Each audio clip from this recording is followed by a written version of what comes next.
Shalom saudara yang dikasihi oleh Tuhan. Renungan kita pagi hari ini berjudul Fokus. Terambil dalam kitab 2 Tawarik pasalnya yang ke-15, ayatnya yang ke-1 sampai 2, lalu dilanjut dari ayat 8 sampai ke-9. Asaria bin Oded dihinggapi oleh Roh Allah. Ia pergi menemui Asa dan berkata kepadanya, "Dengarlah kepadaku, Asa dan seluruh Yehuda dan Benyamin. Tuhan beserta dengan kamu. Bila mana kamu beserta dengan dia. Bila mana kamu mencarinya, ia berkenan ditemui olehmu. Tetapi bila mana kamu meninggalkannya, kamu akan ditinggalkannya." Lalu ayatnya ke-8, ketika Asa mendengar perkataan nubuat yang diucapkan oleh Nabi Azaria bin Oded itu, ia menguatkan hatinya dan menyingkirkan dewa-dewa kejijikan dari seluruh tanah Yehuda dan Benyamin dan dari kota-kota yang direbutnya di pegunungan Efraim. Ia membaharui mezbah Tuhan yang ada di depan balai bait suci Tuhan. Ia mengumpulkan seluruh Yehuda dan Benyamin dan orang-orang Efraim, Manasye dan Simeon yang tinggal di antara mereka sebagai orang asing. Sebab dari Israel banyak yang menyeberang memihak kepadanya ketika mereka melihat bahwa Tuhan Allahnya beserta dengan dia. Saudara, di sini kita bisa belajar bahwa fokus yang benar menentukan hasil yang besar. Kita tahu di ayat yang kedua dikatakan tadi bahwa Tuhan beserta dengan kamu bila mana kamu beserta dengan dia. Dan itulah yang dilakukan Raja Asa. Asa beserta dengan Tuhan. Asa berfokus untuk melakukan apa yang menjadi kehendak hati Tuhan pada waktu itu, yaitu membuang dan menghancurkan semua tempat-tempat orang yang mempersembahkan korban untuk dewa-dewa yang lain, dewa-dewa keji. Bahkan Asa itu memecat Maakah, neneknya sendiri, karena Maakah ini membuat patung Asyera. Sehingga di sana dikatakan bahwa banyak orang Israel menyeberang memihak kepada Asa, Raja Yehuda, karena melihat bahwa Tuhan beserta dengan dia. Saudara, mari kita berfokus kepada apa yang Tuhan ingin lakukan melalui kehidupan kita dan taat.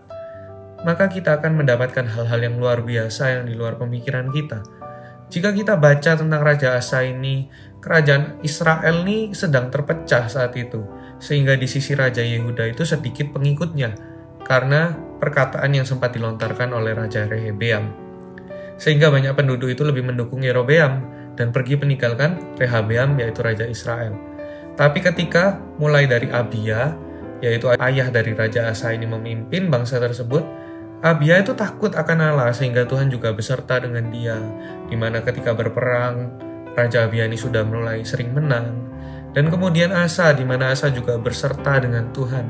Asa tahu yang menjadi keinginan hati Tuhan dalam hidupnya, yaitu menjauhkan dewa-dewa yang keji dari bangsa Israel, sehingga Tuhan beserta dengan Asa dan mengembalikan orang-orang yang lari daripadanya dan mendukung Asa kembali karena telah melihat bahwa Asa ini disertai oleh Tuhan. Jadi saudara, kita bisa belajar bahwa jika fokus kita benar, yaitu mencari apa yang menjadi kehendaknya dalam kehidupan kita, maka kita juga akan memperoleh hasil yang besar. Seringkali kita gagal atau stagnan bahkan karena kita terlalu berfokus kepada tujuan kita dan bukan tujuan Tuhan. Jika kita mau tahu apa yang menjadi tujuan Tuhan dalam kehidupan kita, maka Tuhan sendiri akan beserta dengan kita. Karena kita itu sejalan dengan dia, setujuan dengan dia. Maka kita akan melihat hal-hal yang luar biasa dalam hidup kita dan bisa mengenal pribadinya lebih lagi dalam kehidupan kita. Jadi, mari kita ubah fokus kita hari ini. Mari kita mulai hari kita dengan bangun tidur dan bertanya kepada Tuhan, apa yang jadi kehendak-Mu hari ini atas hidupku Tuhan?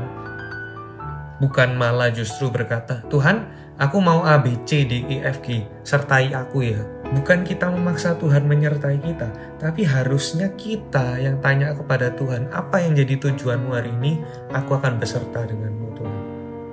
Sehingga Tuhan juga akan beserta dengan kita. Atau kalimat gampangnya ketika bangun tidur kita bisa bilang gini, Tuhan, kamu pengen apa hari ini? Kamu pengen aku melakukan apa hari ini Tuhan? Dan katakan selanjutnya, sebab aku mau pergi, kemana engkau pergi? Sehingga ketika kita melakukan hal itu, cari tahu apa yang Tuhan mau di hidup kita. Cari tahu apa yang menjadi tujuan Tuhan dalam hidup kita. Maka kita akan melihat hal besar dan yang luar biasa terjadi dalam kehidupan kita. Jadi mari kita ubah fokus kita, sehingga kita bisa memperoleh hasil yang luar biasa. Tuhan Yesus memberkati.